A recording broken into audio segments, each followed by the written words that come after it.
Okay, and we should be live. So, hey guys, um, this is the RegiCast. Welcome to the RegiCast. I'm your host Reginald. Joining me today is Kim. Kim, how are you? I'm fantastic. How are you? I've been looking forward to this for the past couple weeks. Oh wow, really? Okay. Do you want me to call you Judge Kim? Is that like a thing? That's just the nickname that I coined in the Discord that I'm in. Okay. Little joke. Okay, really good.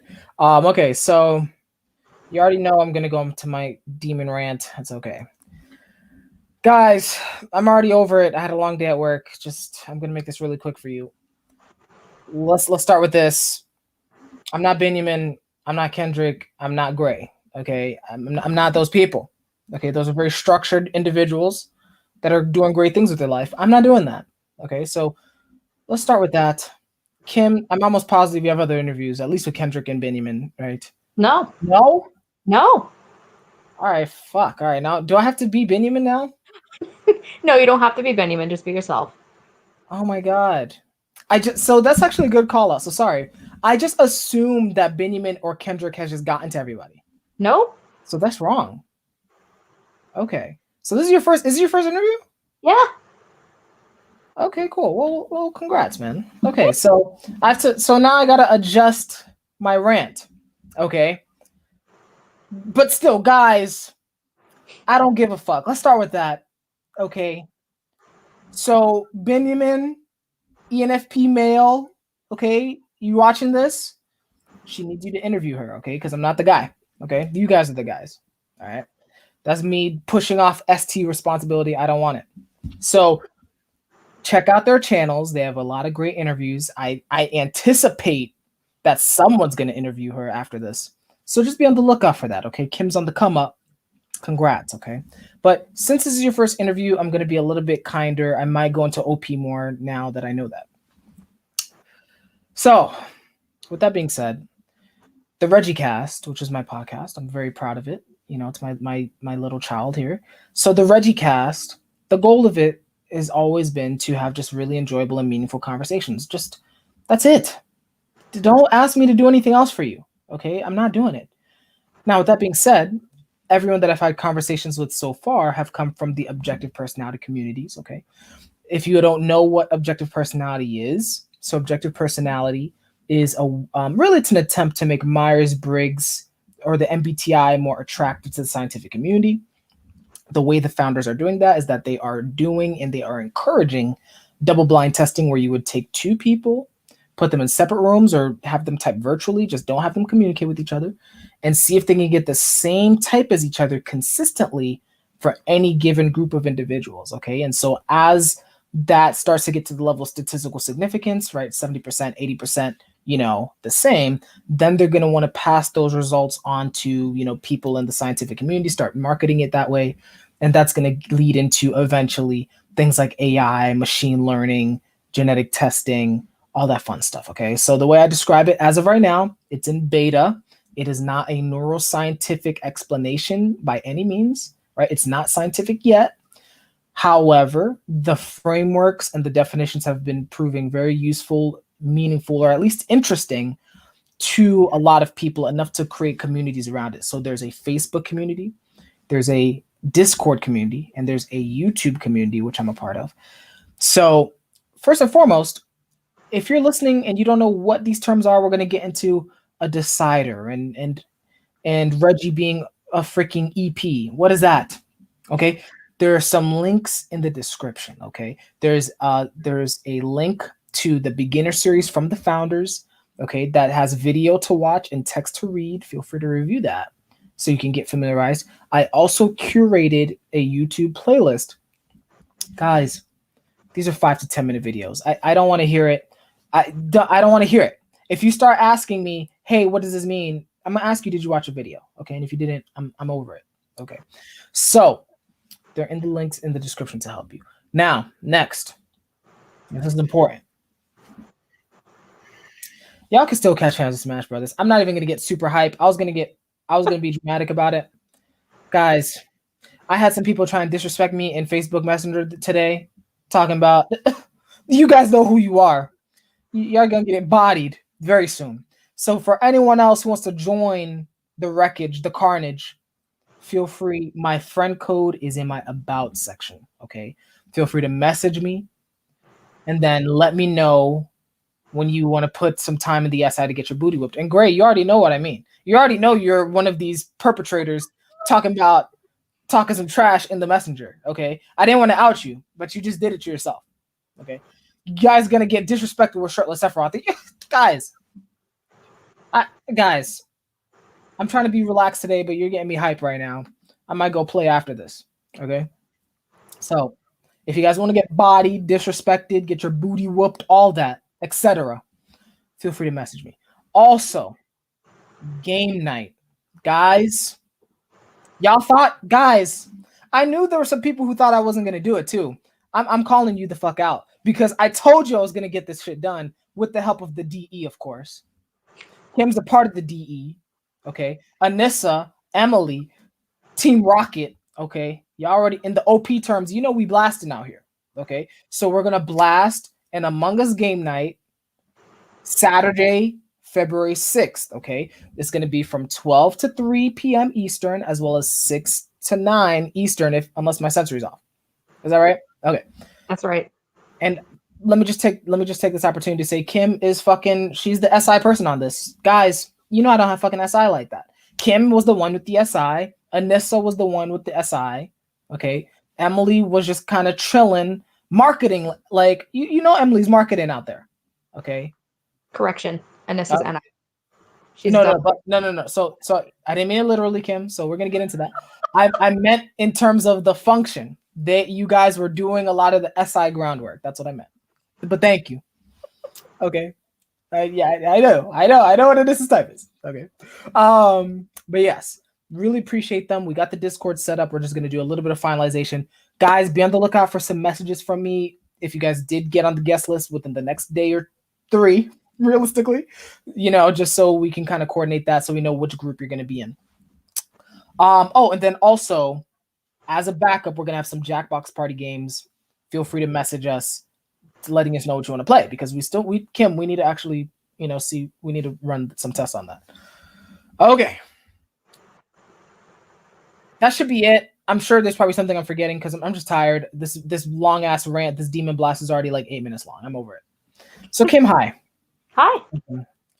Welcome to your first interview. I didn't know that. I should have probably asked, so really appreciate that. How are you feeling? I'm feeling great.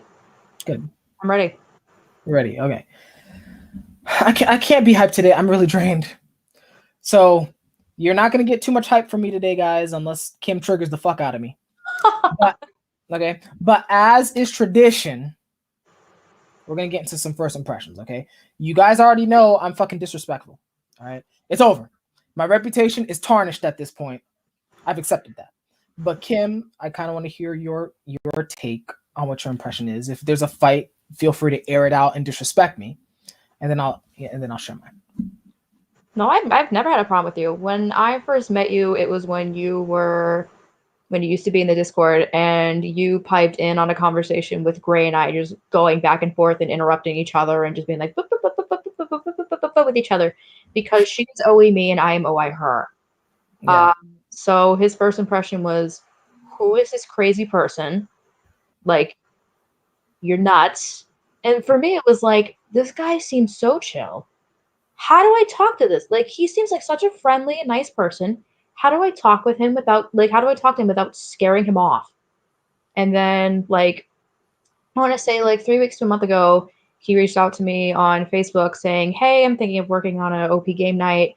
I need some masculine SI assistance as to how to make it work in the ST. Would you like to be part of it? I'm like, oh my goodness, yes, I'd love to be a part of it because you're up and coming with the with your YouTube channel. And if it's like, I've wanted to get to know you for a while. So I'm like, oh, this is perfect. It's a double win for me. That's my first impression. Okay. Really appreciate that. The nice thing I don't know about that, but I appreciate that. My first impression was pretty you got it pretty accurately, I think. I mean, we planned I'm sure you're looking at the doc. That shit was scary, guys. Guys, if you see 2 people with masculine TE bonding, get the fuck out the way. I'm just trying to tell you. That's not your time to talk. Okay, it's their time to talk. Okay, so yeah, you and Gray were just like not but it's like you were going at it in a friendly way, like um yeah, it was pretty intense, and I was like, okay, let me leave. Actually, did I leave? Do you remember?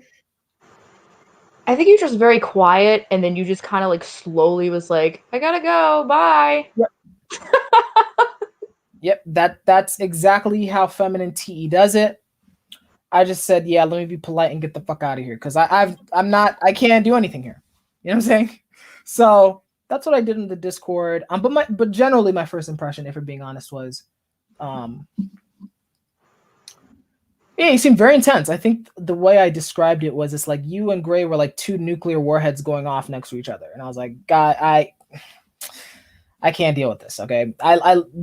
But maybe I'm a weak person. Maybe you guys that's your bond, right? Like I don't want to fuck with that. So I thought that was cool. Since then, I think the impression has definitely been you're like this is my thing with masculine DE. They're nowhere near as intense when you get to know them. That's what I've realized. It's weird. No, Yeah. What's going on with that? it's almost like I would describe it as almost having like a turtle shell, like feeling like you have to be very strong on the outside to almost protect yourself on the inside. So you feel like you have to have such a big bravado when you're around people because you want to appear like you're not the weakest person in the room. For me, having feminine FI, by the way, it's almost like you don't want to appear vulnerable, you don't want to appear weak, you don't want to appear like people can pick you apart very easily. Like you have to seem like you're useful 110% of the time. So that's almost where that comes from. But when I get to know people and my guard starts to let down, people realize, wait a minute, she's very goofy. She's very fun. She's very nerdy. She's kind of quirky. People get to know these things about me. Okay, I mean because that fits my first impression. Because working with you on the game night, especially initially, she was the first person I reached out to. I was like, this is a really easy person to work with. You know, there was no drama. There's like all this bullshit you see in the Facebook about what they say about masculine DE or deciders. Guys, no, that's not how it was. It was pretty chill. Okay. So it's like some of the time when you catch them having a swing or a bad time, or they're having 10 things going wrong, you're going to see them punch like that. That's not a masculine DE all the time with everybody. Right. Yeah. Okay. So really good first impressions. I guess we're both chill. So good job. We did it. Thank you. So I mean, this is your first interview, so we got to go into OP at least a little bit because I had no idea, you know. So you guys are getting really lucky this week. I don't understand, but okay, let's do some more OP, guys. All right. So let's start with kind of the obvious one. You kind of touched upon it, but let's first start up with like you being a decider. I don't fucking get what that means. So can you describe what that is in your experience? For me, it was so I would first like to talk about like how I first got into like typology and all that. Oh yeah, go for it. Kind of typology. It was winter sophomore year of high school, and we took a like personality test, and from that we would figure out what kind of job you're suited for. I got type INFP. So I saw myself through my demon functions. I could not see the double masculine saviors. That was hard. I was just like, I'm movable. You don't even know. Like I'm very go with the flow and whooshy, and like I saw myself being very whooshy. But when I discovered OPS, like I always knew I was a decider. I always knew my problem was never with the tools or the patterns, the concepts, the details. Like that wasn't what I would be so immovable about. It was always about where am I most valuable among a group of people? Where am I most useful? It was always this playing the game of where can I make the most impact? Where can I be the most helpful, the most useful? And then when I got into OPS sophomore year of college, I was watching all the intro videos and like doing all my research. And when I signed up for the class, I was watching the intro videos like 5 times over. Realized I was an EJ because when they gave the example of like you put the oxygen mask over everybody else before you put it over yourself, like most people would be like, haha, that's so mean, laugh about it. I put my face palmed and I was like, oh my goodness. Like, that's not a hyperbole for me. Like, that's not a, oh, I totally would put the face mask over like everybody else and then do myself. That's something I would literally do. And then realizing I was masculine DE and the contrast that feminine FI, and realizing like how movable I was made sense, because like throughout my life, I'd have my family tell me, you need to speak about how you feel. Like feelings for me in general were very overwhelming. As a child, if someone were to like ask me, how are you feeling, or to talk about my feelings, I would literally either hide in a corner, hide under a blanket, or hide under my bed. Would not want to talk about it. That was like the worst thing in the world for me. I could talk about anybody else. I could introduce myself in a room full of 30 people, 30 strangers, just fine. Would not want to talk about emotions. And then I remember like all the time people saying like, you need to stop worrying about what everybody else wants. You need to worry about what you want. And me being like 12 years old saying, but if you've already made up your mind about what makes sense, what is the point of me saying anything? I'm just spilling useless words. Mm-hmm. Like very much compromising myself and what my family would call an emotional volcano, where the feelings would boil and they'd boil and they'd boil and they'd boil, and then all of a sudden they would just explode. And it'd always be the small things that would trigger it. So initially you'd hear me be like, I stubbed my toe in that stupid chair. But the issue would never be the stupid chair. It would always be something that I never processed that happened to me like 2 or 3 months ago, and that I just didn't feel in the moment, but all of a sudden I felt now. Mm.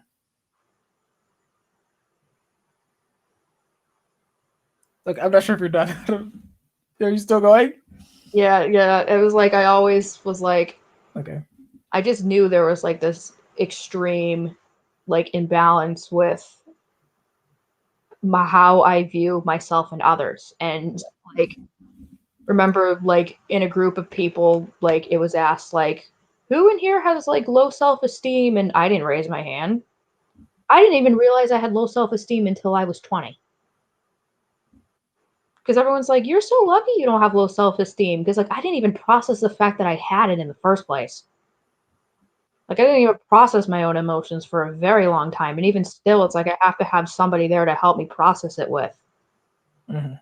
But it's after I need to take space in order for it, because it's like I can't just immediately talk about what I'm feeling right away, especially when I feel pressured to. That's like the worst thing in the world for me. Mm. It's feeling like emotionally put on the spot because I haven't had the time to try to make sense as to what I'm feeling.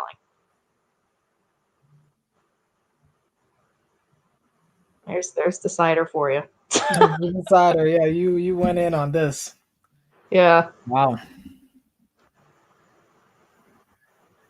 I mean, well,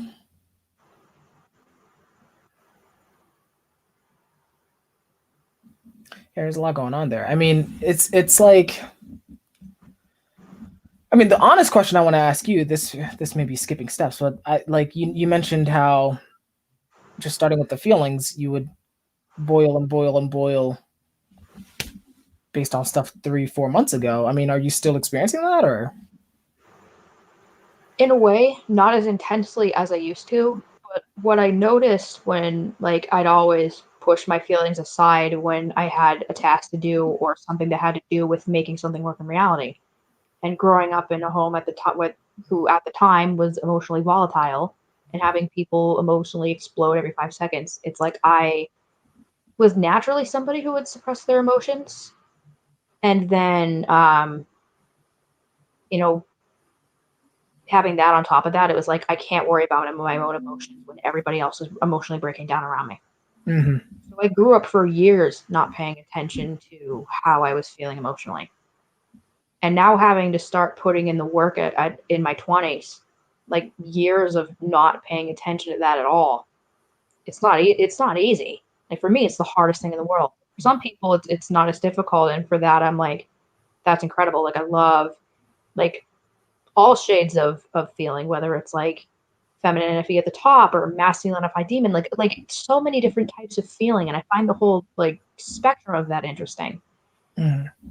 And for me, it's still very hard for me to feel things in the moment. Emotional things still do not hit me immediately. It takes a lot of time for me to set in, and like when I'm hit with such intense emotions, it's like my mind doesn't know what to do with them, and it's almost like my body has a physical reaction of like, I need to shut down. I'm Mm. shutting off. I'm not feeling this right now. So I normally the big thing that tips people off is like me being like sanely extroverted. I go quiet. When I'm feeling too much at once, I go into shutdown mode. It is arrow 404, Kim EXE has stopped working. I shut down completely. I give 1 or 2 word answers. I mainly look at the floor and look like I don't want to be there. Yeah. It is a very jarring, like it's very jarring that I'll go from like completely in control and then feeling like the floor is falling underneath. Right. Right.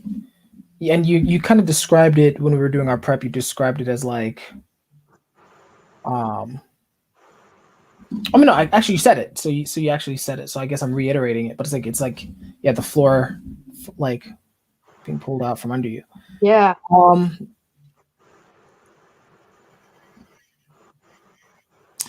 Okay, so I would say because I want to kind of juxtapose that with the masculine TE. Um, but I would say sticking with the FI aspect of it. You mentioned when we were talking how there are certain triggers to this emotional state, right? One being, feeling left out or ignored. Can you like talk about that? Oh, that is the biggest thing in the world for me. Okay. I don't like feeling useless because my default is to internalize that, and if it's almost like my brain goes to, if you can't help somebody or you don't have good enough tools, then like you're a failure. Mm. That's where my head, like, it doesn't go to that as much as it used to because I've worked on it, but immediately it would be the hardest thing in the world for me to accept that I couldn't help other people until I helped myself. Mm. That was hard for me. Like, I made such a big deal out of not being able to like move, like bunk 2 beds because I wasn't physically strong enough, and going on a rant saying how the weight distribution wouldn't make sense and that the bedding would be placed unevenly, or I would phrase it as if it were some kind of problem with the chaos, but the chaos wouldn't be the punchline. The punchline would be, I feel left out. Right. I feel like I'm not good enough. I feel like I'm not strong enough. I'm vulnerable. I'm weak. Right. And it's like sometimes often, I more so did this younger. I would often try to make sure that everybody would feel as included as possible, so no one would have to feel what I felt on the inside. Like, Okay. I worked when I was 16, I worked as a CIT, and I had 35 8 to 9 year old girls. And I remember it was one Thursday. It was one Thursday in July. I don't know why I remember being a Thursday, but it was during swim lessons. And all the kids but one had brought their bathing suits. So I saw this one girl sitting by the edge of the pool by herself. And it irked me. So I sat by the pool with her, and I talked to her the entire time just to make sure she would not be by herself. I didn't want her to feel bad. And then that same week, the gym, like in the summer camp's gymnasium, they were doing a rock climbing exercise. Mm-hmm. And one of the girls comes up to me and says, "Hey, I don't want to do it." And I look at her and I'm like, "Why not?" And she said, "I'm afraid of heights. I'm scared." And I told her, "Look, all I want you to do is put your harness on, put your helmet on, and take a step. If you take one step and say, I can't do this, this is too much for me, that's fine. If you make it all up all the way to the top, that's fine too. I will be equally as proud of you as long as you try." And she's like, "Okay, but you have to watch me the entire time." And I did. And she made it up all the way to the top. And at the end of the week, I got a card from her saying, "Thank you for helping me overcome my fear of heights." That was like one of the most proudest moments of my life.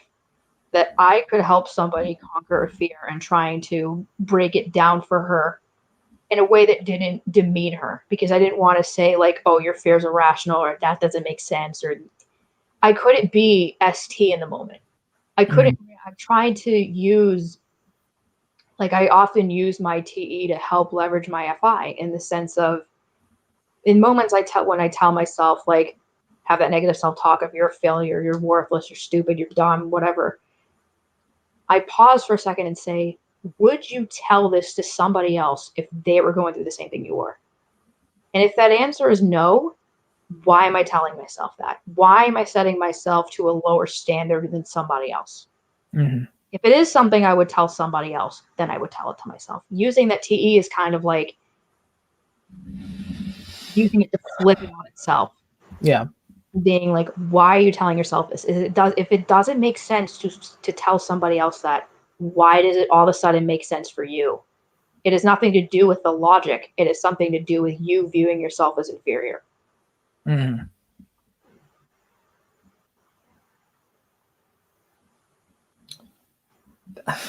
Yeah, a lot to digest. A little bit. Yeah, it's a lot. I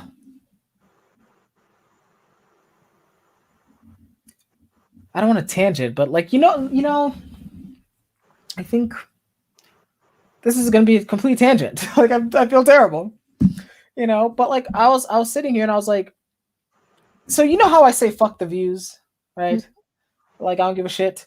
I think after you saying that, like that completely. I'm completely on board with that because I was like, because what you just shared right there is very extremely meaningful, right? Thank you. It's to me, it's like so. It's like it's like who cares how many people viewed it? Like because for me, so I think I'm bringing that up partially because so we both have DE double activated, right? Yep. Mine's a little bit different because I have the activated FI and all that fun stuff. But I kind of deal with some similar stuff as well. I mean, it's just this feeling of inferiority or this constant comparison or that self-talk. Especially when it comes to this channel, but like I don't think people know that. But yeah, so it's like, I think what you were saying there was really, really meaningful. So I appreciate that. Thank you. Yeah. Yeah. So fuck these guys. That's my bottom line. You know what I'm saying? So okay, but keeping on the masculine TE, right? So I see how you have that contrast between the wanting to help everybody, and then you have the swing of potential inferiority that you're working through, which is really great. But there's another side of masculine TE that you've told me about very often that is, I don't think many people realize how serious you are about it, right? And that is, if I'm doing something, everyone needs to do it, right? Can you talk a little bit about that? Like why? Yes. In terms of how intensive my TE Yeah. is, to put an example, mine is masculine, double activated, and at the top. Oh, okay. Like triple punch as to how intense my DE is. And I never realized how intense it was until I was 20.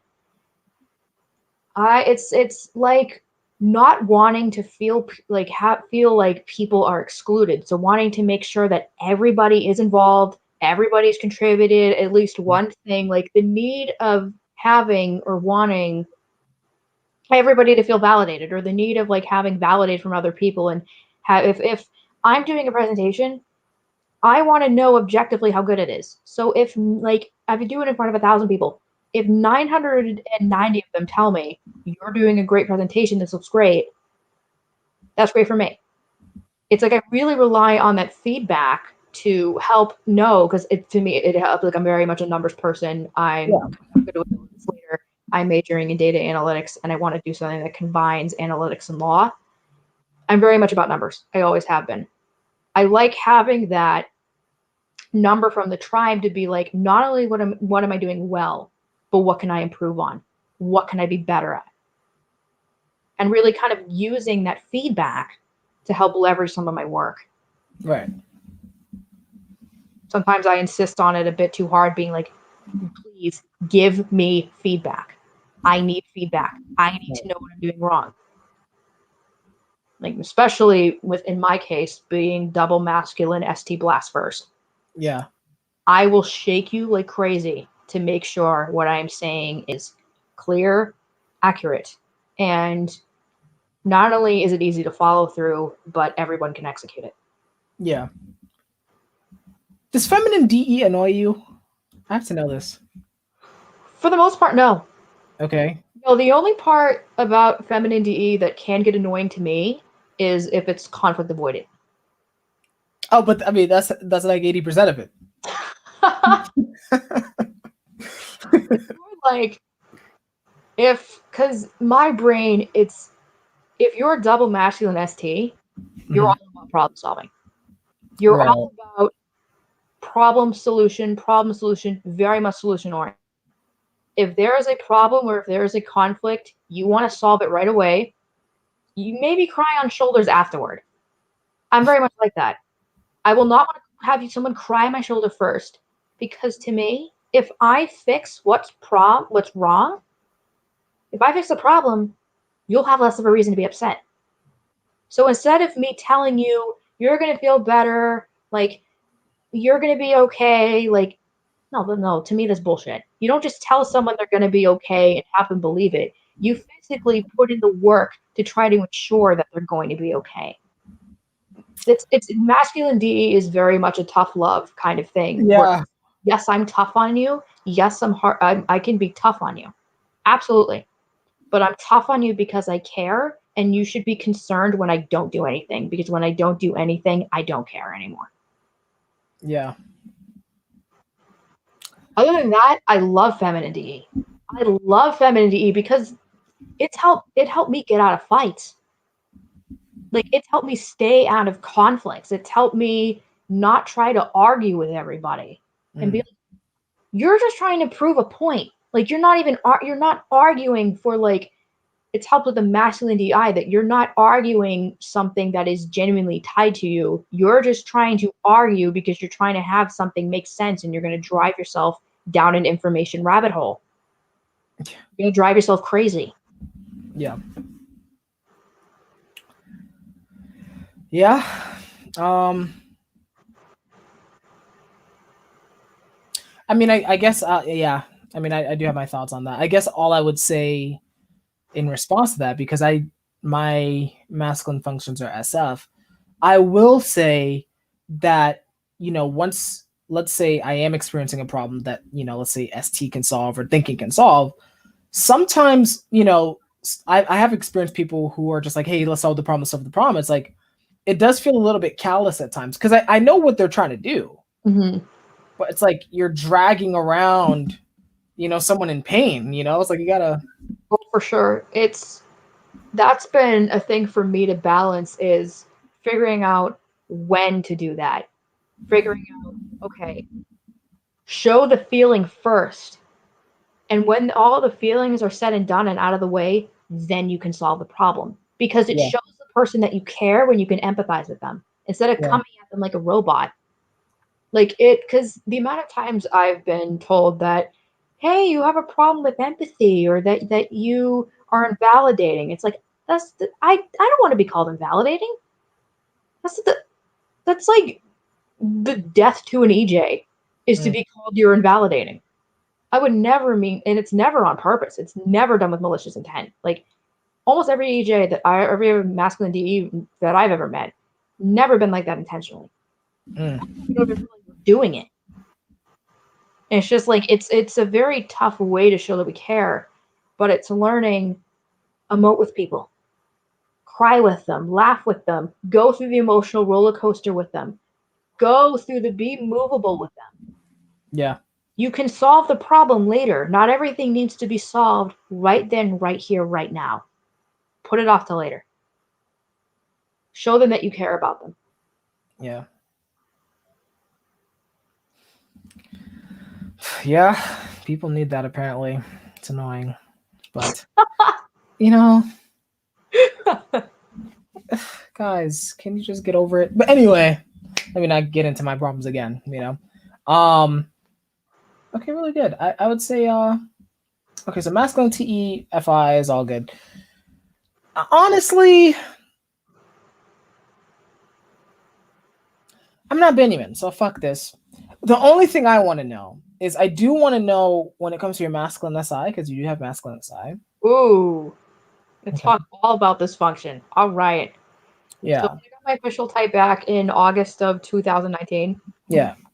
I thought I was the same type as Tony Robbins. For reference, double masculine, TESE, play blast, consume, sleep, blast. Okay. And Shan's like, you were very, very close. You Okay. are double masculine. You got everything right except your TESI. Right. I could accept everything else. Being savior masculine SI for me was the hardest thing I've ever had to accept about my type. Mm. The fact that I was like a bulldozer, that was easier for me to accept. That I Right. was EJ on top of EJ, that for me was easier to accept than the fact I was savior masculine SI. Because I was seeing so much gather.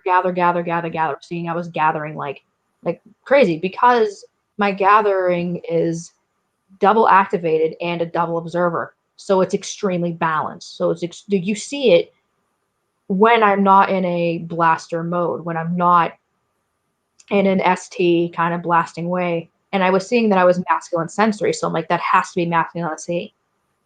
And then talking to Gray and other masculine SEs, I was like, wait a minute, I am not double masculine play. Like, to me, double masculine play is very much like I'm in charge as to how the tribe is going to play chaos. I'm in charge for block banging on the tribe's heads. Like, the thing I noticed between me and Gray is that she'll bang on the block's heads in order to teach. Okay. I cannot play chaos with the tribe until I get my teaching out of the way, until I teach first. Mm. That is the big difference I noticed between play blast and blast play. Is for me, like my play is it's not double masculine. Right. I'm not the one shoving and insisting that it goes here or goes here or goes here. I'm like, we can go over here, we could go over here, and it's all fun. Yeah. I'm more punchy when it comes to the blast. Right. To doing things in a certain way, making sure it is A to B to C to D to E. You're not jumping from A to E because it's like in my mind, it's like you cannot skip B through D. Making Right. sure that before we move to step B, that everyone can not only understand step A, but execute it. Yeah. So I do have to confess this, okay? I gotta call you the fuck out. I'm sorry. I'm tired, so I can't be as dramatic as I normally am. But I'm not trying to throw you under the bus, okay? Let's start with that. Please. Okay. So when I talk to you sometimes or often, it's like my brain can feel your SI in when I'm talking to you. It's very like, okay, we're here. Okay, we're done. Okay, we're here. And my NE goes crazy. I don't think I've ever told you that. It's No. not necessarily you. I'm just saying my brain is like wanting, Yeah. can we fucking leave? That's how it feels. Yeah. The thing is, it's SI feels like the most insatiable function in the world. Yeah. It's always having it's like I have a constant chip on my shoulder and a constant need to prove certain things. And it's a function that it feels like it's a savior you can never win at. Mm. Wanting everything to be in order when you cannot predict life because life is changing instantaneously. In fact, it's changing right in front of our eyes and that we can't even see it. And so it's like trying to make everything, in my case, trying to make everything ST clear 100% of the time. That's not possible. That's just not possible. Even in situations where it doesn't make sense for you to SI, it's like I'm responsible to organize the reality in a certain way. Yeah. It is frustrating. It is the most frustrating thing when like a million details are changed and I can't figure out how or why they changed or things are thrown in a million different directions. I'm like, where the hell do I start? Yeah. Like, where do I go? Because even the thing is, because I can feel how other people, like, I can imagine how other people feel frustrated. I feel frustrated by my own SI at times because I'm like, stupid, move. And my Yeah. SI is like, I'm not moving. Yeah. You better move. I'm not. It is stubborn. Yeah, and that's how it feels. It like so and what this makes me realize is that I'm way less SI than I thought it was. Like guys, you know I can peacock, guys. You already know this. I thought I was okay at it. At least, I thought I was like, "Oh, I'm trying." My mind is nowhere near like that structured because it's like I don't know how to describe it because it feels almost NF, but it's like talking with you and there have been other people who have been masculine aside in my life. It's like my brain I can feel my brain. Oh my goodness. It's like we're just talking about this. I'm like, fuck. Like, you know. I thought I sucked at it. Yeah. I thought my SI was horrible. That's the hilarious thing about SI. It's like the people who like have it at my extent. It's like we think we're horrible. We think we're like we can't be SI. We have to be like masculine SC or SI like demon like SI like. And then other people are like, my sensory is so good, you have no idea. Like, not even, I'm not shading you. Just like people in general be like, mine's so good. And then it's like, wait, how am I all the way down here? Yeah. With me, I'm like, how am I Tiger Woods in terms of memory? Yeah. This is trash. Yeah. I need to process this. Not you. No, I know what you meant. Yeah, just this is annoying because how like so I have to ask you now. How are you living with this full time? You don't. It feels like my double observers are the angel and the demon on my shoulder, and I can't tell sometimes who's the angel, who's the demon. Okay. Because it's like being savior play, I'm obligated to dance with the tribe. Yeah. Being savior masculine SI, I'm obligated to make everything make sense in a very linear way. I describe having SI problems be like having broken connect the dots, where it's like if a dot is missing, it is very hard for my brain to just guess where the dot will go. Mm. And I'm like, made my mind just like I can't complete the puzzle. There's a dot missing. It's not clear where this goes. Mm. It's insane. It's like I almost describe my memory. Like I've told people about this how I describe my memory, and I imagine very different than how most people describe theirs. My memory is almost like a file cabinet or like an office building. You have 22 file cabinets for every year I've been alive. You have 12 files in every cabinet for every month of the year. This is stressing me out. You No, have 30 tabs, and this then is you stressing have me out. that. This is stressing me out. It's insane. Hold on. Yeah. I'm getting stressed out just hearing that. Oh my god. What the fuck? This is not true. Oh my god. Okay, wow. Asked me to remember my third grade soccer season, I will tell you I was soccer number 52. My most common position was defensive midfielder. We were undefeated except the last game against Burlington High School, and we lost 3-0. And I remember playing on the backfield next to the Foursquare on my elementary school.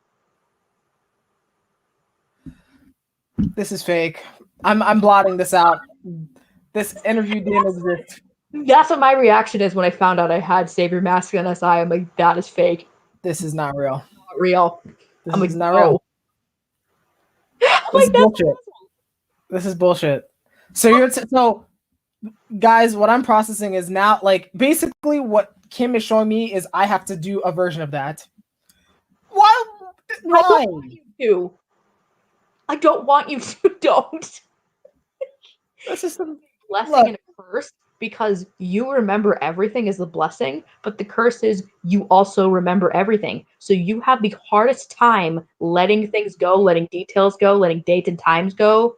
Because of like most people will be like, oh, I barely remember like bad things happening. I'll be like, fucking Sarah in third grade trying to mess up my shit. Like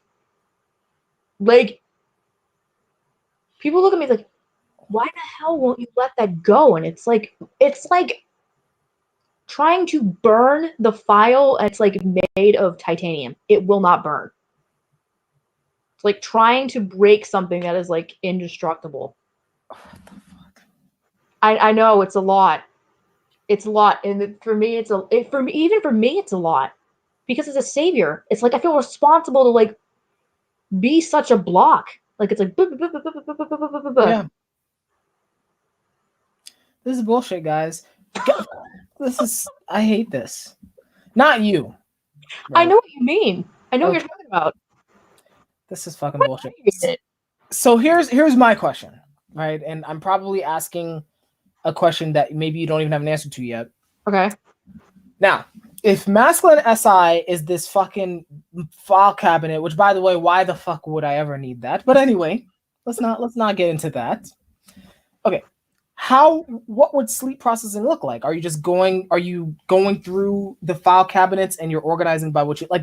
Are you eliminating stuff? Like what's going on? Okay.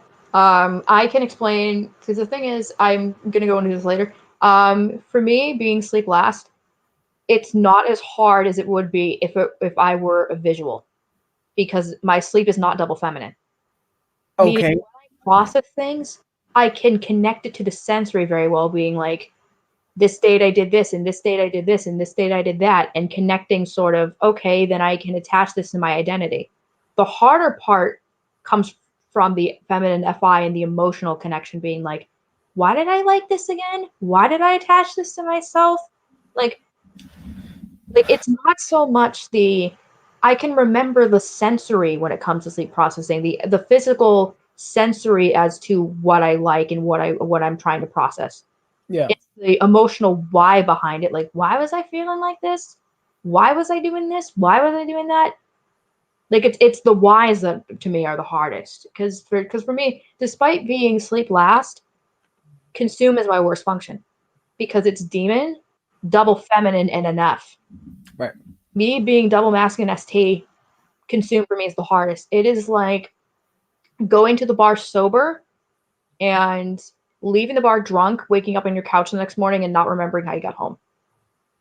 That is how feminine NE to me works, because it's the masculine SI is like, for me, I almost view it as you have a solid place where you are starting, but you could end somewhere in a million ways. At least how my mind works. I can end up here, I can end up here, I can end up here, I can end up here. Will not know where I end up. And I almost view and I and SE as almost like thinking backwards. And I don't mean literally thinking backwards as in thinking wrong. I almost mean that they have a very clear linear place that they want to end, but having a million different sensory points where they could start. Mm-hmm. Whereas for me, who's Savior SI and Demon NE, it's like I know where I'm starting, but I could end. It's like I almost view like SCNI is like a stream gathering at a single point, and SINE is being like a tree that you have a singular trunk and you're stemming into a million different twigs and leaves and branches and a million different ways for how the tree could look. But you know where you're starting. It's you're rooted to the ground. It's just stressing me out.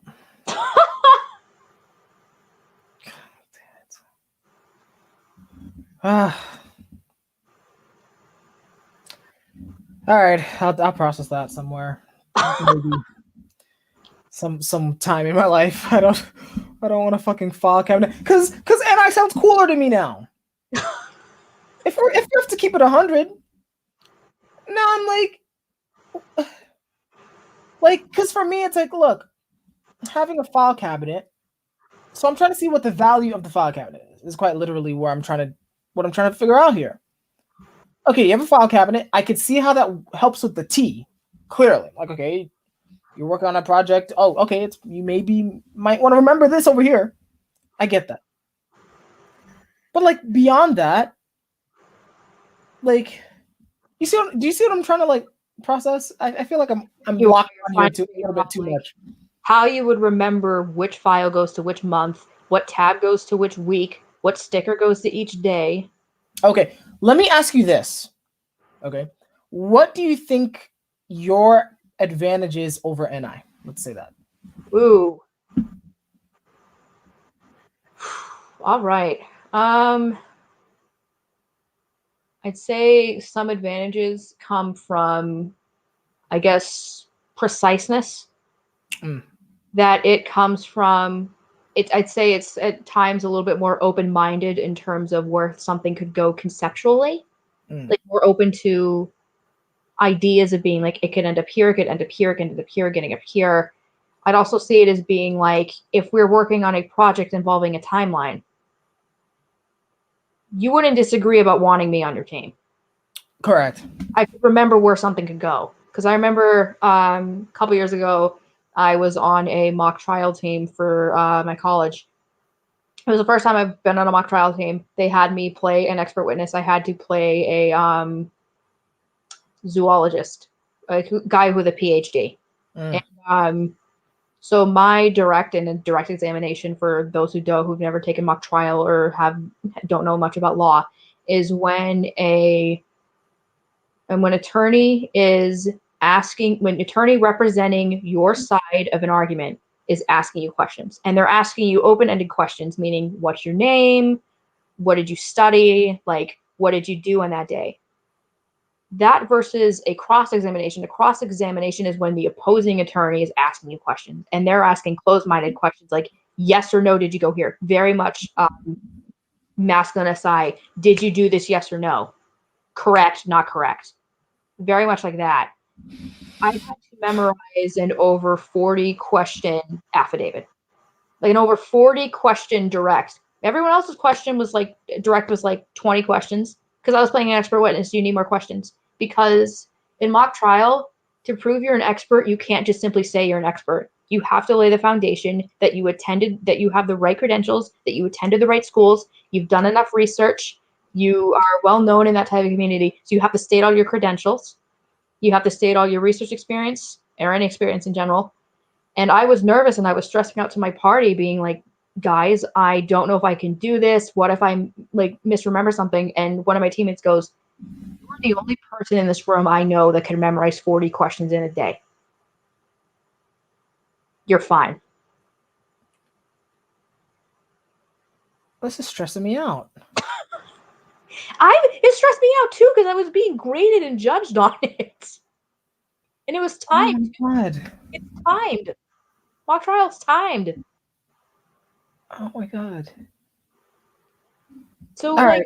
Yeah.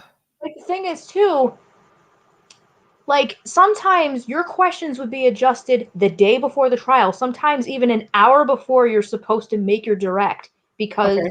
maybe like the last trial that you did, maybe they didn't like a certain question, maybe they didn't like a line of questioning, so you'd have to scratch that out and edit a new one, and then you'd have to remember more facts and figure out, okay, this one here, this one here, this one here, it makes sense that this goes over here and that goes over here.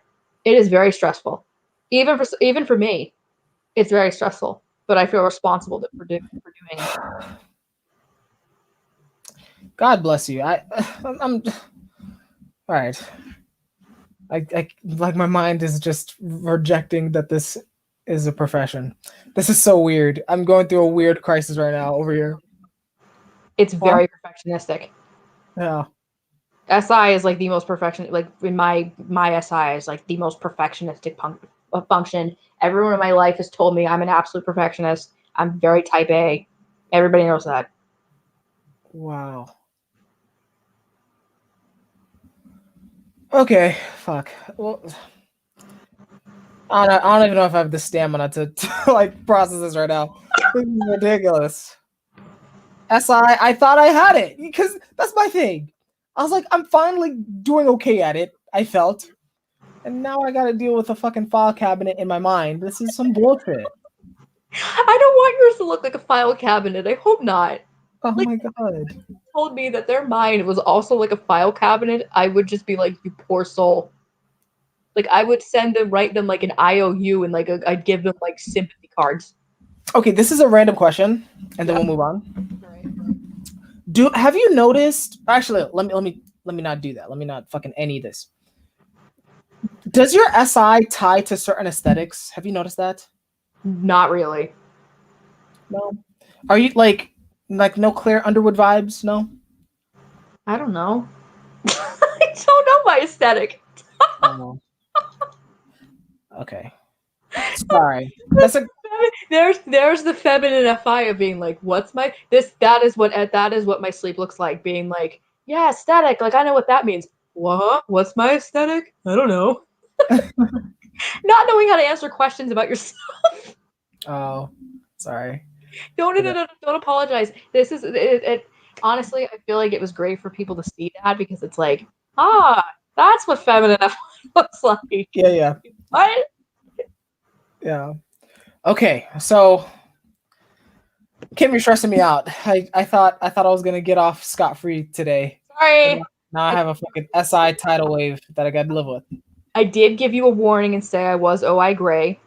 That was a warning.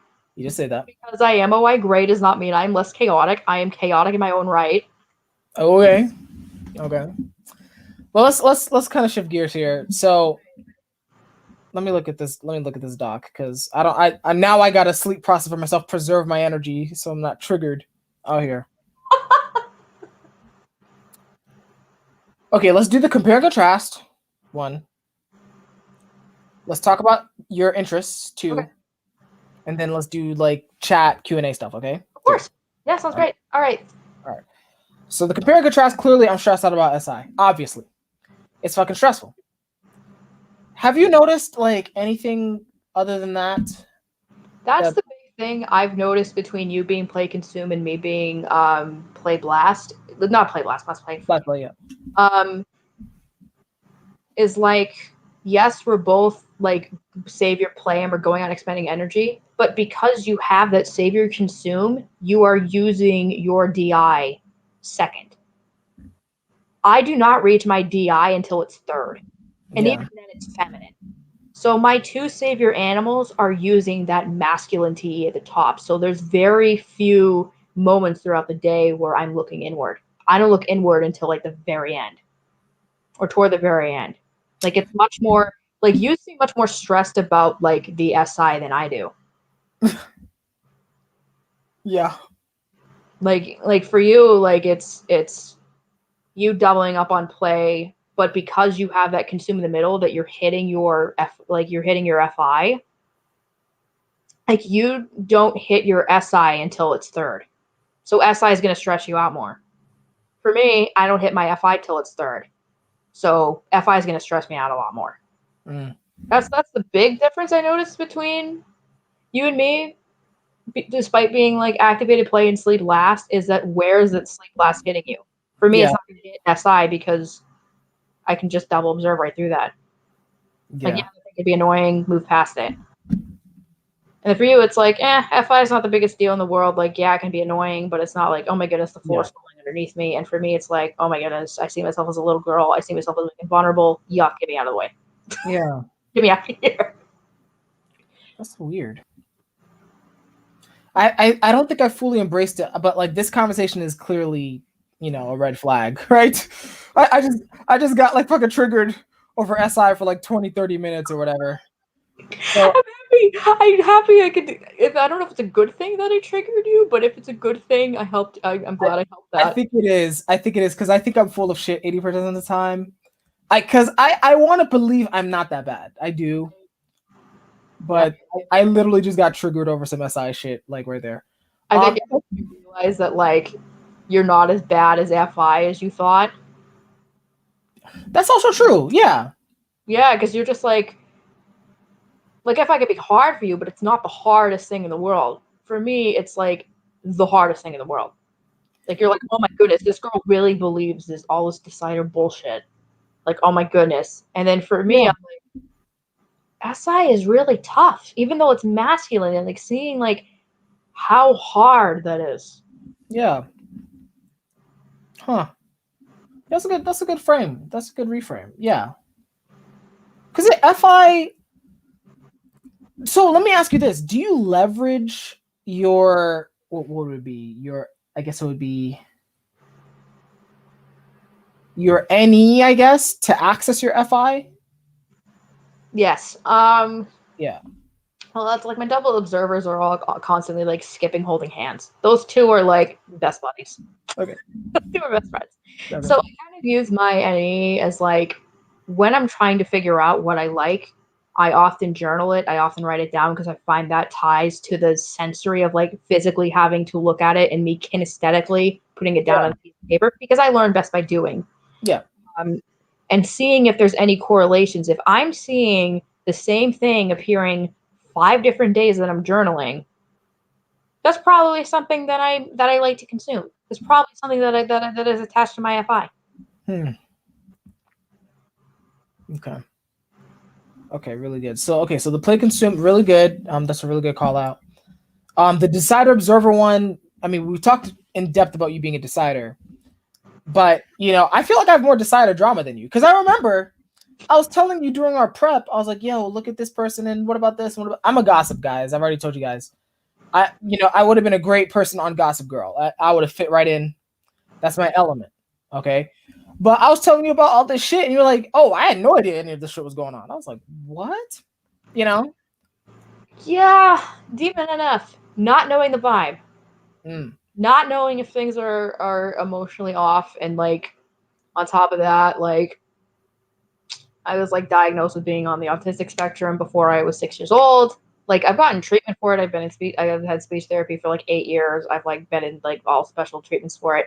But even still, it's like I still find the social game, like the SF social game, like very difficult for me. Like reading the room, and it was Yeah. funny because when people first would get to know me, they're like, why don't you understand what's going on, or why can't you see the nuances? It wasn't until they really got to know me they're like, oh wow, she really can't read what's going on. Like she's not purposely trying to insult me when she says I can't read your emotion. It's almost like to me most people's faces appear blank, Wow. unless if it's like overtly crying, or like when like people when emotions are kind of boiling beneath the surface. It's very hard for me to see, and it's hard for me to see it in myself. So what makes FE very hard for me is because of that feminine FI. That if I can't connect to my own emotions, how the hell am I supposed to figure out what you're feeling if I can't figure out what I'm feeling? Right. Right. No, this is a good conversation for me because I'm realizing I am full of shit because I don't see my SI as that bad. That's like one of the takeaways from this conversation. This is dangerous. This is fucked up. I gotta deal with that. Yep, that's one of my hidden talents, bringing psychological warfare to a live stream near you. There you go. Appreciate it. Oh, that always needed. Always needed. I'm not even exaggerating about that. But okay, really good. I think the contrast is good. I think we're good with that. Everything else is kind of standard shit. Let's talk about your interests real quick. Ooh, Woo. Okay. Yeah, I stole that from Anissa. That's my Anissa woo. You like it? I love the woos. Yeah. I mean, I would say just for the sake of it, like let's just concentrate on the programming, right? Because you've been super passionate about that. It's like you want to do, if I'm not mistaken, you want to do programming or data analytics and law or Mm-hmm. something like that. All right, Okay.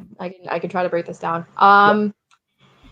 Correlating with me being feminine, if I sleep last, everybody knew I was going to be an engineer before I was the age of 10. That's because I've been building Lego since I was 7 years old. I'm that psycho that remembers their very first set. It was a B-Wing fighter. It was around 570 pieces. I built it in a table. I remember the room where I built it. I remember where exactly I sat, and I remember what was behind me. And I remember when I was very first building Lego, asking my father after every step, does this look right? Does this look right? Does this look correct? After every step, trying to make sure I built it exactly like that. And I've been building them for it will be 16. It's been over 15 years Okay. since I've been building them. I love them. It's one of my favorite things to do. Because like the biggest that I've built was the UCS Millennium Falcon, which was like 7,500 pieces. It took like 4 days, like 4 whole days. 7,500 pieces. Wow. Took like 4 days to do, and I remember people telling me like, how do you do this? It takes talent, like you're so good at this. And I would tell them like about 10% of Legos are involved skill. About 10% of it is skill. In fact, 10% of almost anything you do is skill. The other 90%, patience. It takes more patience than it does skill.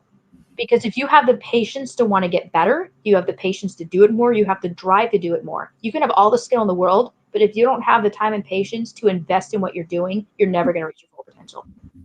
Yeah. Start building crazy pieces. I had to work my way up. So anybody I believe can build any set they want to do. It just requires time. It requires patience. You're going to mess up. When I actually first started building, I messed up a lot. I made a lot of mistakes, but it's about learning from those mistakes and being, okay, I built this good. How can I build better? How can I build faster? How can I optimize what I'm doing? When, because the hard thing would be for me to stop. I love all that. Love all that nerdy stuff, and my favorite subject in school has always been math. I used to peacock and say it was English. I lied. I hate English. Always sucked at it, except for grammar. That was the only thing I was good at because it made sense. Every other part of English, I'm like, there's too many rules. The rules fluctuate too much. Doesn't make sense. Like all that fun stuff. I originally went to college as a legal studies double major because the legal studies program required you to be a double major. I thought I was going to go to law school. Right out of college, I was prepared. Didn't start preparing for the bar exam, but I was looking into trying to get at least a 170 on my bar exam, which the highest you can get is a 180. Okay. Which is like very high. Like 170 would get you in some of the top 20 law schools in the country. Mm. That extensive amount of studying. And then it's like I took a semester off, mental health was a wreck. And I really took the time to figure out what exactly do I want. Like, because I loved the reading and the writing about law. I loved the writing cases, researching cases, figuring out how judges and jurors would reach their decisions, what legal precedents. And precedents mean like following the decision from a previous court, having some sort of former case to look to, being like, hey, we're in a similar situation. Let's look at this case, seeing how they decide it. If the logic makes sense, you follow through with it, figuring out how and why decisions were made. What sort of the rules, that the reading and the writing about law, I love all the analysis part of it. I hated the speaking part. I'm like, I argue enough in my real life. I argue enough in my life. I don't need to argue anymore. And the thing that frustrated me the most about law is because you'd only be arguing one half of the story. I'd want to hear as much from the story as possible. That's why I loved being a juror when I served as a juror. I loved being a juror because I loved hearing every side of the story and then making a conclusion based upon everything I heard. I loved absorbing all that information like a sponge. I love it. I love analysis. I've always have. And I asked my dad what kind of job will involve me wanting to help people, but not do so in such an emotional way. Mm. And he brought up that this field called data analytics was very up and coming because he's been a programmer for over 30 years. He's been coding since he was like 10 years old. And he got me like really looking into it, really researching it. And then the community college, which I currently live in, had it as an associate's degree. So I'm currently in there for that. So I've been like, at first programming was very hard for me because it was learning a different language. And that some people had already previously taken courses in high school and that I was essentially playing catch up. But my dad gave me the advice of do like 2 to 3 hours of coding each day you don't have class to try to reinforce, because the key to coding is to make sure you're doing repetitive. Like you do, like when you learn most languages, repetition, consistent. Like my dad would be the repetition and consistency, very much like me. So my goal has been to code every single exercise from every chapter that I read, which is 11 chapters that I covered in that semester. I've made it through 7. I'm going to start 8 tomorrow. Chapter 8 tomorrow. I have chapter 8 left, chapter 9 left, and chapter 11 yet left, and then I'll be done coding everything the entire way through. And then afterward, I'll be asking my dad to make up individual exercises for me on the days that I don't have class, just so I can reinforce that further and learn as much of the language as possible. Like I find all that so fascinating, especially because the field is expected to go up in demand by 25% in the next 5 years. Yeah. Companies everywhere will need, because the example that my data analysis professor gave was, would you hire somebody who does not have a dental degree to extract teeth? Answer, no. So why would you have somebody with no background in statistics or analytics make an infomercial about data, or make a graphic explaining data? Why would you have somebody who does not have a background in analytics or statistics or mathematics be in charge of how data is organized, how data is interpreted, how data is spread? And like the big problem that's coming up is cybersecurity, and like you get into privacy laws and how companies gain your information through something that I call pseudo consent. And what that essentially means is you agree to use website A. Website A agrees to use a contract with website B. Website B then gains your information because you're using website A, even though there's no explicit permission that website B can have your information. Right. So it's trying to figure out like how deeply companies can look into your background, how easily your information is being spreaded, and the whole thing about data breaches, which could cost like up to like for some big companies like hundreds of millions of dollars, and people's information being leaked, and trying to figure out a way to trace it, and all that stuff. Because the frustrating thing about trying to combine the two, data analytics and technology in general, that evolves very fast. That evolves right in front of your eyes. Law, the one thing that frustrated the hell out of me about law, it evolves so slowly. It is very slow to evolve. It is very hard to make a law, much less revoke one. So trying to combine the two and have them catch up is difficult. And then most people are afraid to take on like bigger corporations because of the access they have, a lot of money and power and stuff like that. And like very recently, the Department of Justice was trying to sue Google for them becoming a monopoly, but it's almost like I wanted to say, you didn't put enough laws or anything in place to ensure that that would not have happened in the first place. Like, you endorsed this for years, and now you're trying to tell me that this is a problem? You've known about, if either like you've either knew about the problem or didn't care because you benefited from it. So it's trying to figure out like trying to like balance all the two, because people either try to argue it from a purely computer science standpoint or a purely law standpoint. I want to attack it from both, showing not only is this ethically wrong, this is legally wrong too. This breaks this statute, this subsection, citing specific laws, and then citing specific data too. So really trying to attack it from both ways. My professor described it as daunting, challenging, almost impossible. But if I can do it, then I'm set for life. If I play my cards right, and the thing is, I love being told I can't do something. It's my favorite thing in the world. Because telling me I can't do something, it's going to make me want to do it. Not only make me want to do it more, I want to do it twice as well. Right. Like very daunting, very challenging. It's like, who the hell wants to go up against like Facebook? I would. I'd have no problem. If shit stinks, you call it out. A spade's a spade, you pull it out. That's what you do. At least that's what I do. If most people don't want to do it, I understand that. I'm not afraid of that. I'm not afraid. That's my whole spiel on data analytics and numerics and all that. Okay. And I'm excited to learn like the intricacies of learning the languages, because I've already learned 2 programming languages. Java, which is the base language that all computers are based on, and all electronic systems are based on. Actually, you can actually run Java in a car or on your phone. There's also Python, which was developed in the late 90s by statisticians for the use of statistics. It is a language that statisticians use to solve equations, to make like graphs and whatnot. And then there's a third language that I have to learn called Python. And Python was a language developed for the use of data analytics, and is one of the top 5 most popular programming languages in the world right now. Right. That's all my spiel about programming. I'm also a very nerdy individual.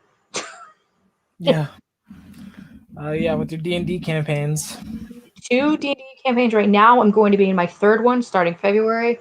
I'm really nerded about World of Warcraft. I've been playing regularly since 2015, and I like stuff involving cooking. I've been a football fan since I was 3 years old. I remember being in Powder Puff senior year of high school, and Powder Puff was where the upperclassmen, junior versus senior girls, would play football against each other. I was assigned to cornerback and safety, which, think about it, those are the guys on defense who try to intercept or block receivers from scoring points. Yes. If you've watched football before, if not, you're missing out. So like they were probably expecting me to not understand all that type of stuff. So our coaches were some of the senior guys who were on the football team.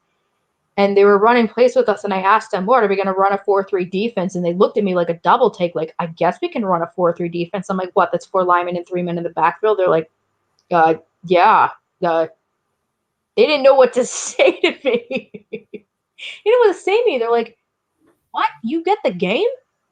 Like, I've had ex-boyfriends that I've had to explain football to.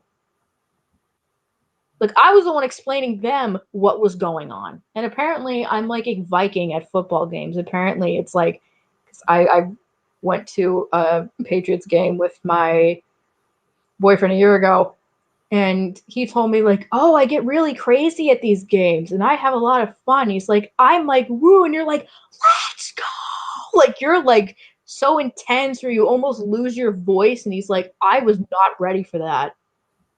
It's like, I was like here, my aunt's like here, you're like way up here in terms of your hype levels. Like, I'll make friends with like anybody at the games, and then like I also really love heavy metal. I've been listening to it since I was 10 years old. So there's that. My dad and I used to play like guess the heavy metal artist together when I was first getting into the genre, where I'd have to guess based on the sound, the frequency, the style of singing, the how fast or slow the double bass was, if there was a bass, how heavy the guitar was, based on that sort of sonically what kind of band it was. Like, I've like, I don't know, I'm one of those people that looks very soft when they're exercising in the gym and then has Burn Motherfucker by Five Finger Death Punch blasting in their ear when they're running. That's me. Okay. All right, really good. Kim, I'm not gonna lie, that was a lot. So I'm gonna let the audience process that. This is my brain 24/7. Well, there you go. It was funny you mentioned that, because I remember asking somebody, if you had my brain, what's the first thing you would do with it? And they said, unscrew it and give it to someone else. Oh God, that's kind of rude. Like, you don't want my brain? Okay. I don't have a choice. Okay, really good. Let's go through the live chat. Okay. Right. Then I need a nap. Yeah, you need to process just the bombs that I dropped on you. There's a lot going on today. So first, yeah, you have to plug yourself. You have to boost the masculine FI off. I get it. Guys, Gray's not wrong. Subscribe. Gray's not wrong. I'm trying to tell you. This is why Gray's gonna get Gray's channel's gonna blow up. I'm calling it. I'm calling it. And then Anissa, okay. And then Ikram. Aw, you guys are so nice. Ikram. Okay, with the R's, with the rolls. Okay, so let's see what the fuck's going on here. Okay, so Gray's talking shit in the chat.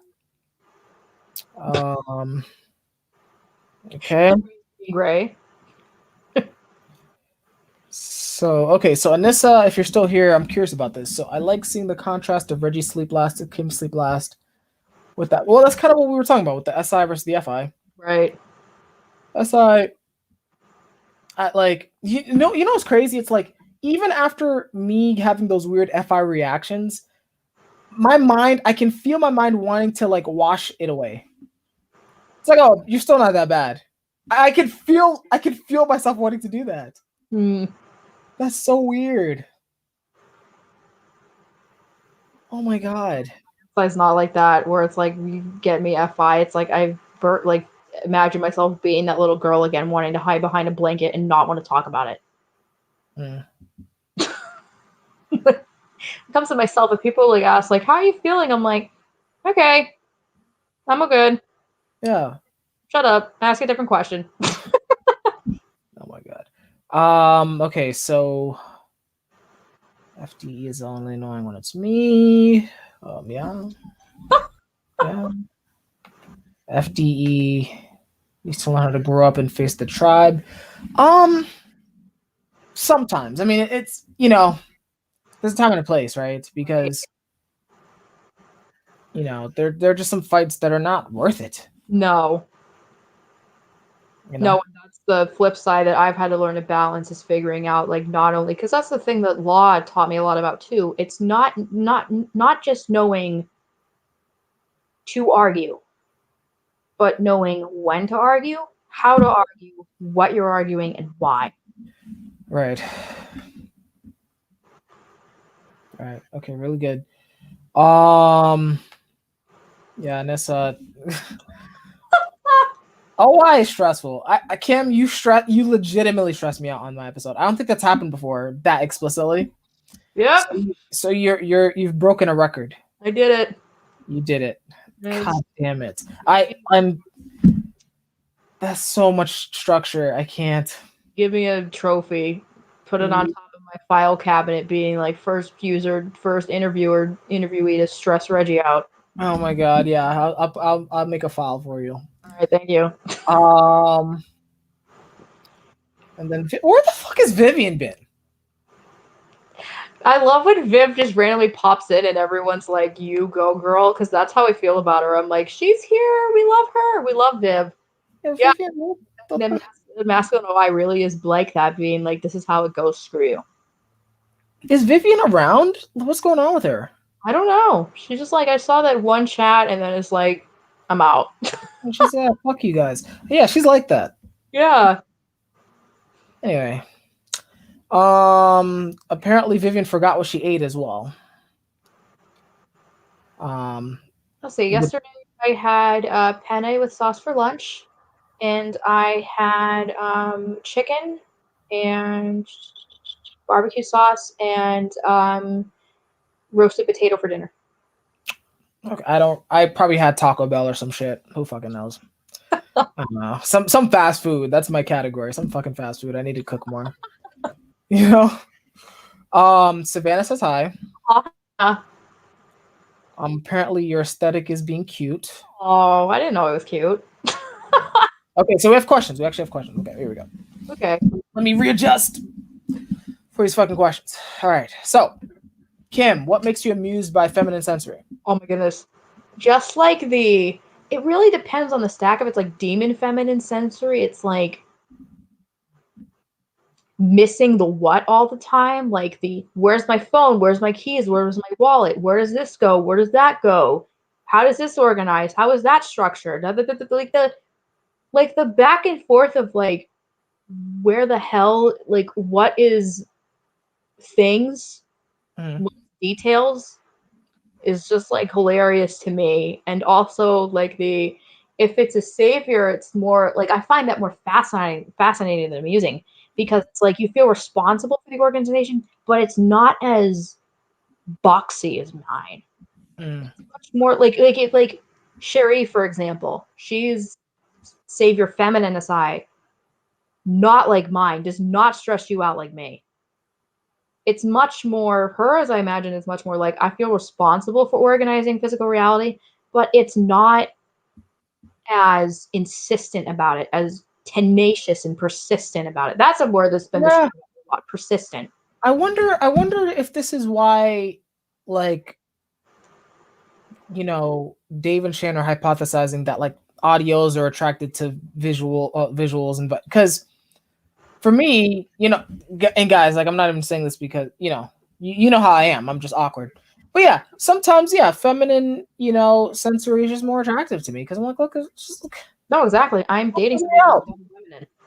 I'm dating a double feminine as a double masculine, and I find that the most attractive thing in the world for me. I'm like, oh my goodness, like you are so movable and whooshy on the outside, and it's incredible. And it's like, especially when they try to be all tough, I'm like, oh yeah.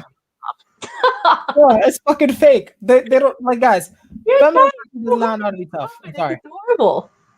Yeah. I'm like, that's so cute. Do it again. Yeah. Oh my god. All right, next question. What are your favorite functions to hang out with? I don't really have a favorite. She's asking me to FI. Yeah. Fuck you, Gray. Asking me to FI. I really like all of them. That's such a DE answer. Oh, it's not the functions themselves that I like, it's the people. Okay. Like, people can have horrible like people can have like functions that like are the most painful thing or most difficult thing in the world to them. And I'm like, you're still a awesome person because it's the people, it's not the function. Such a DE answer. She's probably going to roast me for it later, but it's okay. 100% a DE answer. It's okay. And a decider answer.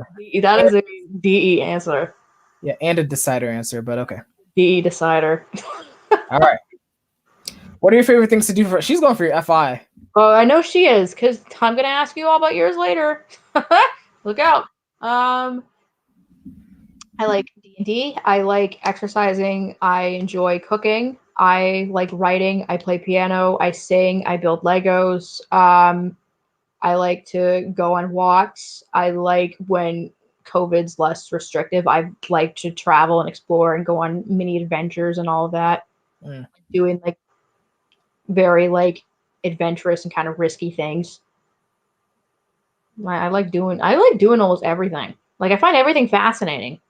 Like it's almost like you have to put me on a child leash when I'm in a new place because I'm like, look at this thing, look at this thing, look at this thing, look at this thing, look at all these fun things I can do. Okay, really good. What would you recommend to others develop their FI? All right. There's a few things I would do. Number one, what really helped me was Ignore that.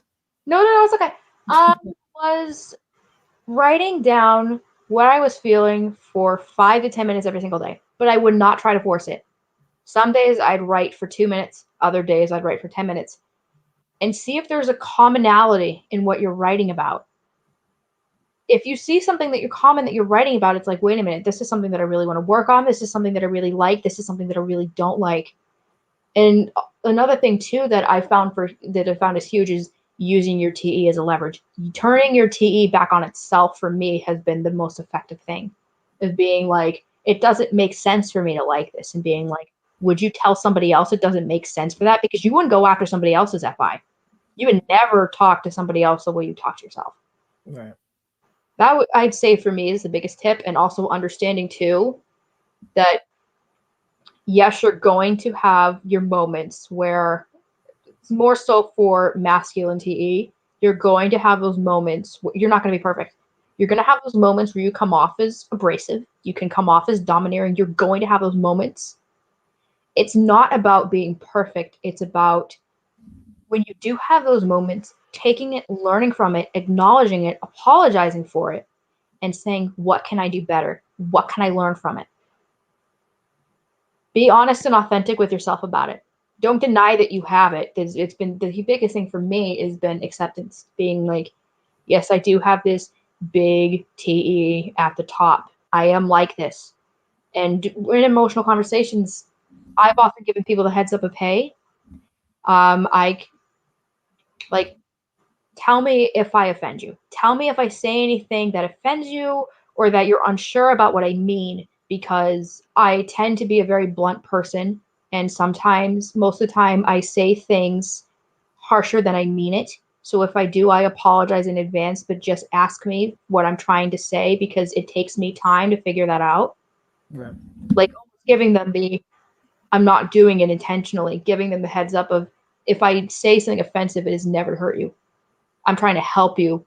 I just sometimes have a very intense way of doing so. Okay. Do you hear that? No, I'm just having an observer freak out. I'm so sorry. No. Sorry.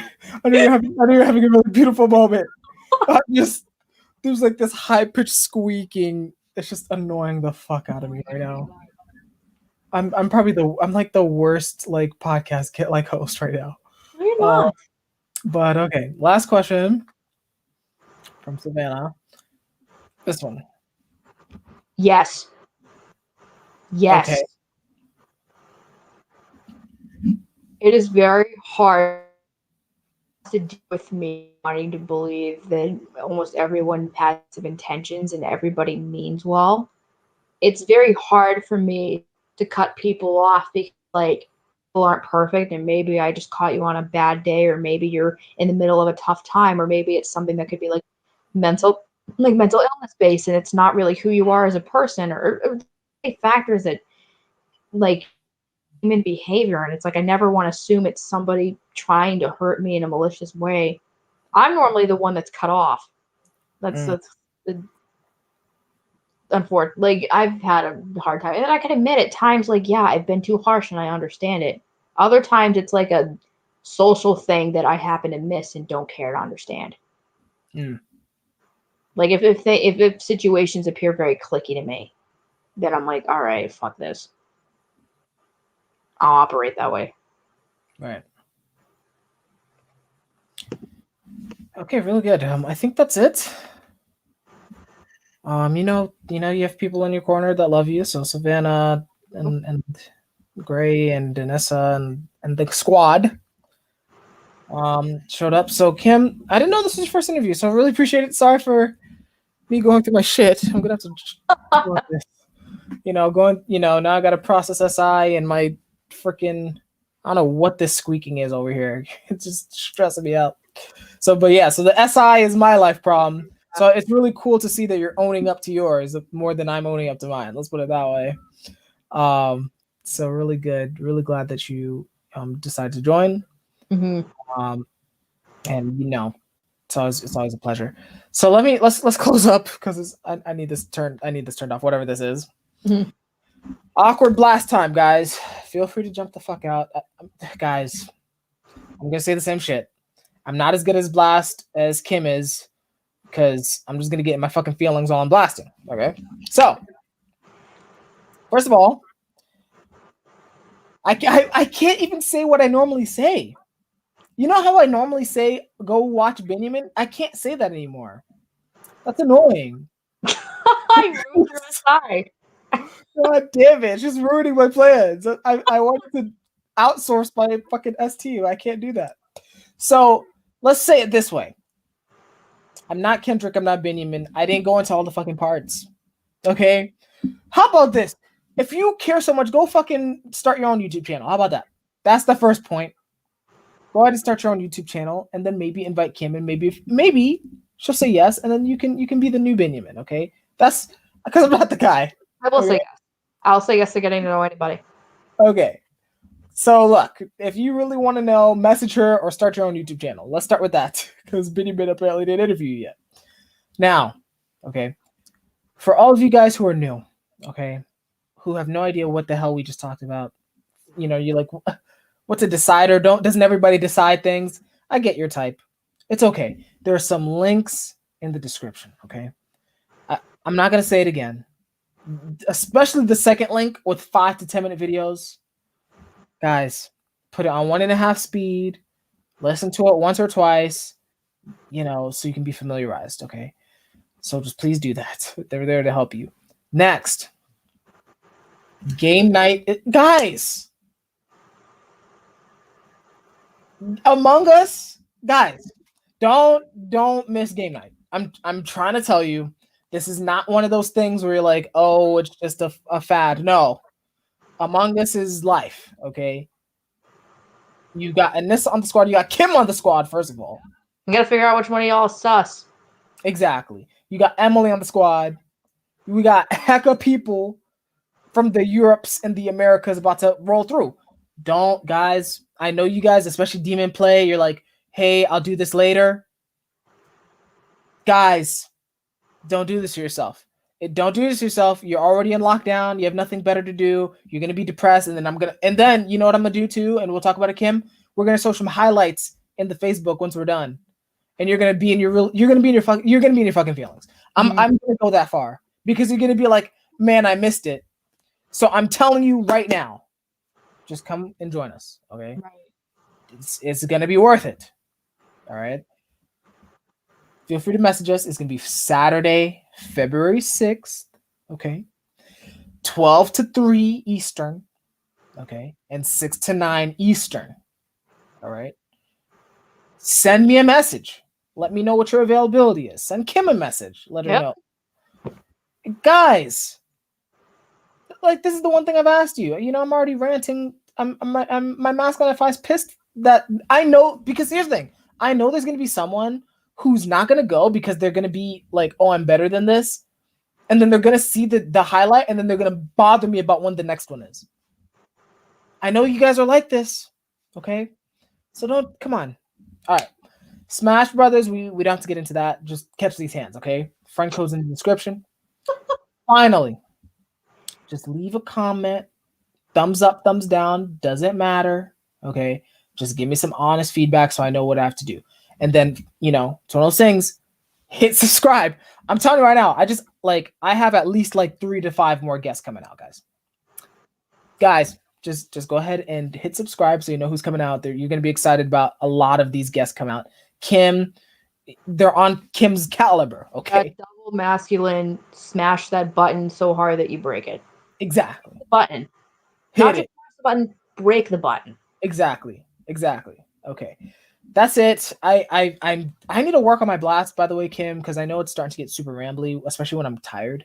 You're fine. I can follow you. Like you don't do like the drop off that the blast last does of like I can at least follow you. Yeah, I ramble too much though. But okay. Anyway, really appreciate it, Julia. Special shout out to Julia for jumping in last minute. Hi, love you. Julia's a great person. I'm not throwing shade at Julia. I think Julia's a great person. So thank you everybody. Kim, again, appreciate it. And thank you again for helping us so much with the game night. It's been a pleasure. Thank you for not only inviting me on your show, but for inviting me for the game night. It's been incredible to be a part of forming Team Rocket. Really appreciate it. Yeah. So I will see you all on the next one. Take care, guys.